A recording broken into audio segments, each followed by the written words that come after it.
नमस्ते चिल्ड्रन। प्रथम भाषा 10वीं कक्षा।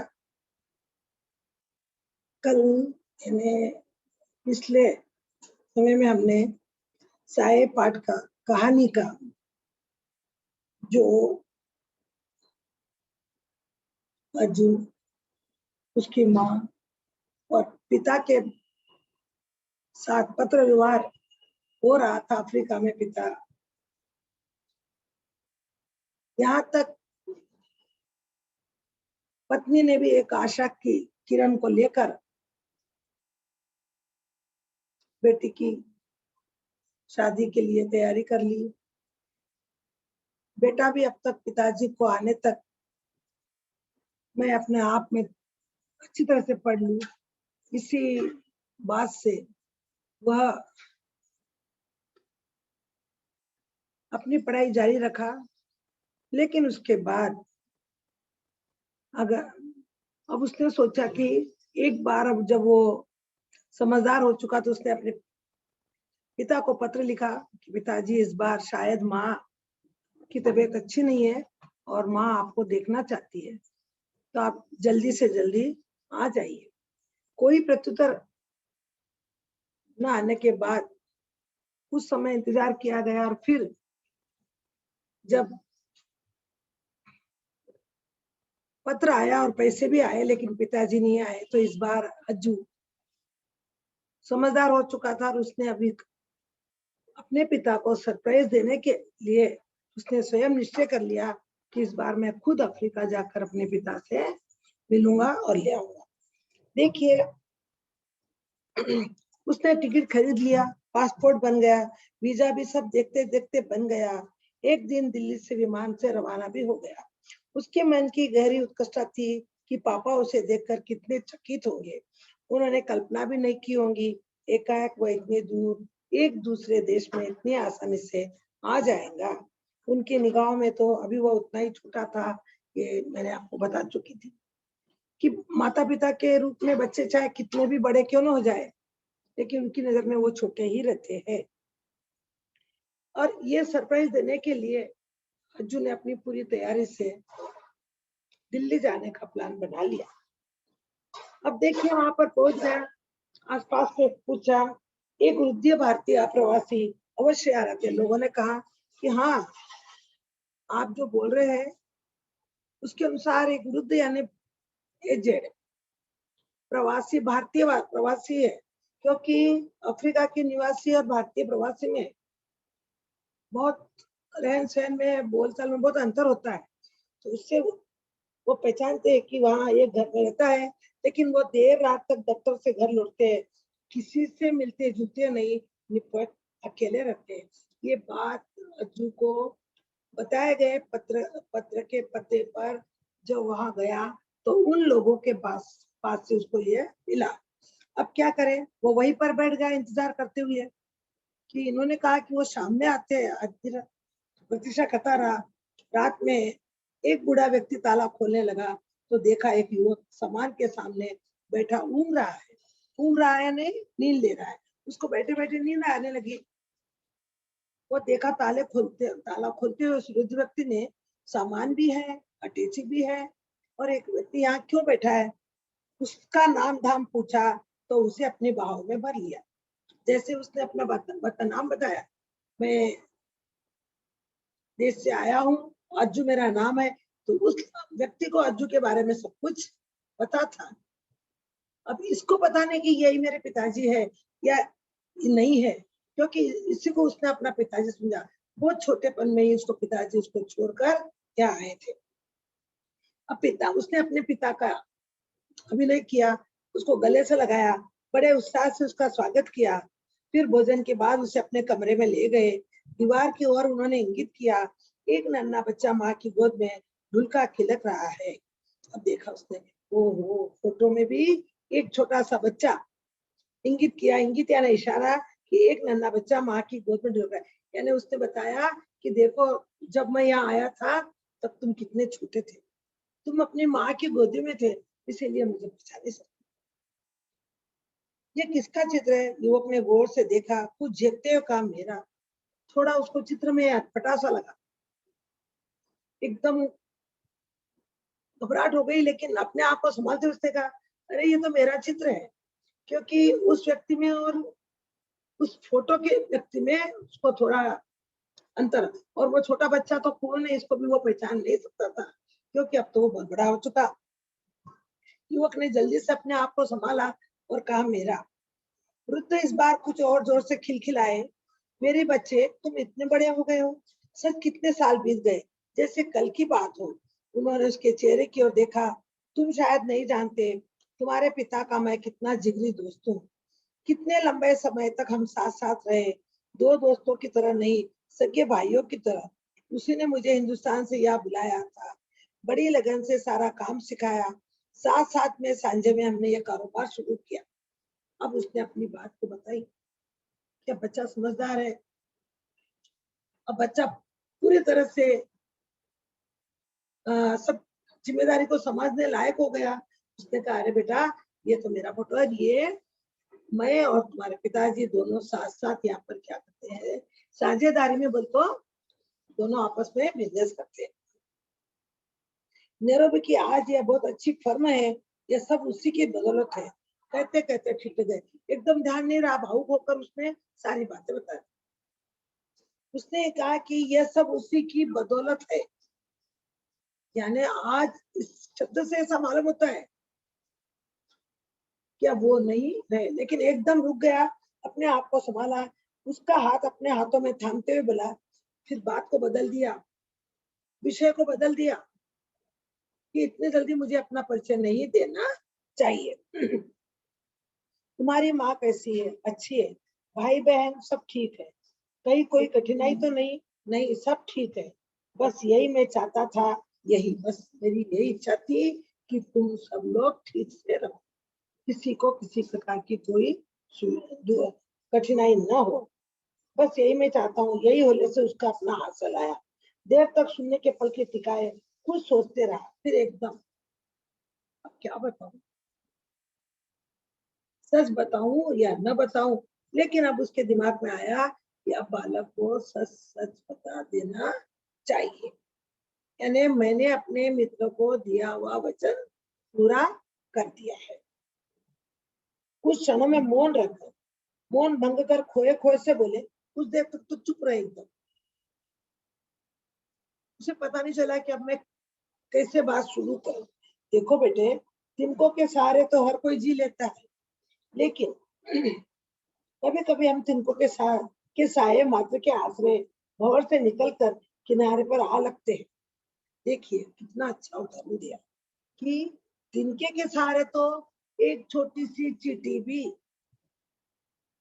नदी में गिरी हुई तिनके के सहारे वो ऊपर आ सकती है, लेकिन उसने इतना अच्छा बताया कि भंवर से निकाल कर तिनके के साये मात्र के आश्रय से, साया यानी वो नहीं है लेकिन उसका आसरा, साया यानी परछाई, आश्रय से भंवर से निकलकर किनारे आ लगते हैं। हमारा जीवन कुछ ऐसे ही तंतुओं के सहारे टिका रहता है। यदि वे टूट जाए, छिन्न छिन्न होकर बिखर जाए, तो पल भर में पानी के बुलबुलों की तरह सब समाप्त हो जाए। अब हमको उस पानी की बूंद को बचाना है। वो उस पत्र पर पड़ी हुई पानी की बूंद मोती के समान दिखती है, लेकिन जैसे वो नीचे आ गई तो उसका रूप बदल जाता है। उसी तरह से हम भी उस तंतुओं के सहारे, उस साये के सहारे टिके हुए हैं। और अगर पहले ही छिन्न छिन्न अगर थोड़ा भी धक्का लगता, थोड़ा भी तुम लोगों को अनुभव होता, तो आज तुम अर्जुन ऐसे नहीं बन सकते। तुम बिखर जाते, तुम टूट जाते, तुम्हारी माँ कब की अधमरी हो सकती थी। ऐसे वो अपने मन के विचारों को छोटी सी बात में उसको बताया कि अर्जुन, हम पानी के बुलबुलों की तरह सब बिखर जाते। जरा सोचो बेटे, वे खासे अब बोलते बोलते आखिर उनको अंदर से दुख का भाव प्रकट हो रहा है, लेकिन आप सच्चाई बताने में उसे देर करनी नहीं चाहिए, क्योंकि अगर उस बच्चे को सच्चाई नहीं बताएंगे तो वह फिर उसको कुछ हो गया तो सारा कोई और दूसरा ही वे खासे, अगर तुम्हारे पिता की मृत्यु आज से 10-15 साल पहले हो जाती तो क्या होता? कैसे क्वेश्चन किया कि अगर तुम्हारे पिता की मृत्यु आज से 10-15 साल हो जाती तो क्या होता? भले ही वे एक अच्छी रकम तुम्हारे नाम छोड़ जाते, पैसा ही छोड़ना कोई बड़ी बात नहीं है। पैसे का किस प्रकार से सदुपयोग करना, इसका हमें पूरा ध्यान रखना चाहिए। लेकिन बेटा अगर वो रकम छोड़ जाते और तुम इतने नादान, तो वो रकम क्या करते थे, कोई दूसरे ही चाटुकारे खा लेते थे। तुम्हारे उन्होंने युवक के स्पंज पे डूबे गंभीर चेहरे क्यों देखा? अब वो अज्जू देख रहा है कि ये बता रहा है मेरे पिता का मित्र, लेकिन ये बात करने में कुछ असमंजस में है, कुछ घबरा रहा है, तो पता नहीं क्या है। वो भी अब समझदार था, देखा रुपए रेत में गिरे पानी की तरह कहीं विलीन हो जाते और तुम अनाथ हो जाते। बेटा रुपए तो बहुत कमा लिए थे, लेकिन उन रुपए को कैसे संभालना चाहिए, नहीं तो वो रुपए आज रेत में, जैसे रेत में गिरे हुए पानी की तरह, इतनी रेत है उसमें पानी, रेत आ गई तो वो पानी उसमें छुप जाता है। उसी प्रकार से तुम्हारे पैसे भी तुम्हारे सब खत्म हो जाते और तुम अनाथ हो जाते थे। तुम्हारी माँ घुल घुल कर कब की मर चुकी होती, तुम इतने हौसले से पढ़ नहीं पाते। बोलिए कितना बात होता अगर हम लोग, मैं अगर जब भी तुमको इस बात से पता कर देता तो तुम्हारे को रकम तो बहुत थी, लेकिन माँ उस चिंता में घुल घुल कर समय से पहले मर जाती, तुम अनाथ हो जाते, तुम इतना अच्छी तरह से पढ़ नहीं सकते। तुम अपने पिता को सरप्राइज देने के लिए, पिता के प्रोत्साहन के कारण ही तुमने पढ़ाई की। अगर वो सब नहीं होता तो आज निराशा ही हाथ आती। आज तुम जहां तक पहुंच चुके हो वो है एक आशा या एक साया, जो तुम्हारे पिता का साया तुम्हारे ऊपर हमेशा रहा और तुम भी उस साया के आस में पिता को बताने की इसमें तुमने उम्मीद ने ये सब काम करते रहे और आज अब तुम पूरी तरह से इस काम को संभालने योग्य हो गए। आज तुम्हारी माँ भी स्वस्थ है, बहन की भी शादी हो गई और तुम भी समझदार हो चुके हो। निराशा की हताशा सुरक्षा, हाँ, इतनी गहरी खाई में होते कि वहां से अंधेरे के अलावा कुछ भी नहीं दिखता था। जीवन तुम्हारा, अगर ये बात पहले ही 15 साल 16 साल पहले ही तुमको मालूम हो जाती तो तुम निराशा के खाई में इतने अंदर गिर जाते कि तुम्हारा जीवन पूरा अंधकारमय बन जाता। उन्होंने अपने सूखे होठों को जीभ के नोक से भिगाया, बोलते बोलते उसका भी मन अपने मित्र का वादा पूरा करने की खुशी में, अपने मित्र के पुत्र को पूरी तरह से पढ़ा लिखा देखकर उनका भी मन अंदर से रो उठा। तो अपने गिले हुए सूखे हुए होठों को जबान से गिली करके फिर उसने कहा, हम दुर्बल होते हुए, असहाय अकेले होते हुए भी कितने बेहद वनों को पार करने जाते हैं, सहारे की एक अदृश्य डोर के सहारे। बेटा हम बहुत कमजोर होते हैं, हमको कोई सहारा नहीं होता है, फिर भी हम लोग जंगलों में घूम कर एक सहारे को ढूंढते हैं, एक डोर के सहारे पर चढ़कर हम अपनी मंजिल को पार कर लेते हैं। तो बेटा तुमने भी वो चीज पूरी करी, अदृश्य की डोर के ऊपर, तुमको पता नहीं, लेकिन एक आशा की किरण, पिता का सपना, माता की इच्छा, इन सबको अपने इस सहारे पर तुमने कहा कि मैं एक दिन पढ़ लूंगा तो पिताजी बहुत खुश होंगे। इसी आशा के साथ तुमने ये काम किया। अदृश्य डोर, डोर यानी धागा, रस्सी, और अदृश्य रस्सी को पकड़कर तुम आज यहाँ तक पहुंच चुके हो। अब तुम अपनी जिम्मेदारी स्वयं उठा सकते हो। उनका गला भर आया, गला भर आया यानी आखिर अब तक उनके गले में, हृदय में जो दुख था वो रो पड़े, यानी अब आगे उनको बोलने की कोई हिम्मत नहीं रही। तुम्हारे पिता तो तभी गुजर गए थे। ये शब्द बहुत छोटा है लेकिन बोलने के लिए बहुत दुख लगा उसको कि आज से 15 साल पहले ही तुम्हारे पिताजी तो उसने फिर सब बता कि वो चिट्ठिया, वो आश्वासन मैं तुम्हारे को भिजाता रहा, क्योंकि मैंने तुम्हारे पिता को क्या दिया था, वचन दिया था। अगर मैं तुमको नहीं बताता, उसी समय बता देता, तो आज तुम इस स्टेज पर नहीं पहुंचते। अब तक तुम्हारी माँ कब की जिंदा लाश बनी हुई रहती थी।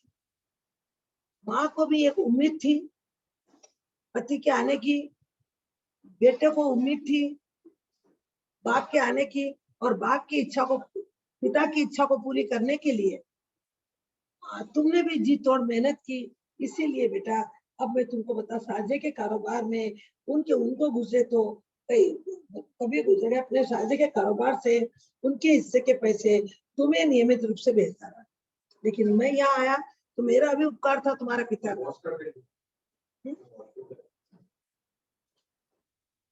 तुम्हारे पिता का मेरे ऊपर भी उपकार था, इसलिए मैंने उनको ये वादा किया, और मैं उनके पैसे से जो पैसा मेरा मिलता था वो तुमको बराबर भिजाता रहा। कितने वर्षों में मैं इसी दिन के इंतजार में था। अब तुम बड़े हो गए, अपने इस कारोबार से मेरा हाथ बटाओ। हाथ बटाओ यानी अब तुम मेरे साथ काम कर सकते हो और अपने पिता का हिस्सा पूरा ले सकते हो। तुम सरसब्ज हो गए। सरसब्ज यानी अब पूरी तरह से परिपक्व हो गए। अब तुम ये बिजनेस को कर सकते हो।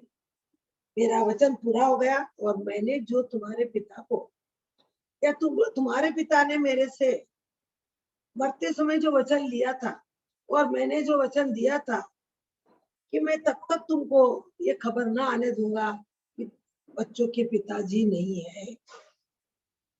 तुम्हारी माँ को ये खबर नहीं पड़ने दिया कि उसका पति नहीं है। ऐसे पत्र लिखता रहा कि मैं यहाँ पर हूँ और काम के सिलसिले में बहुत व्यस्त हूँ।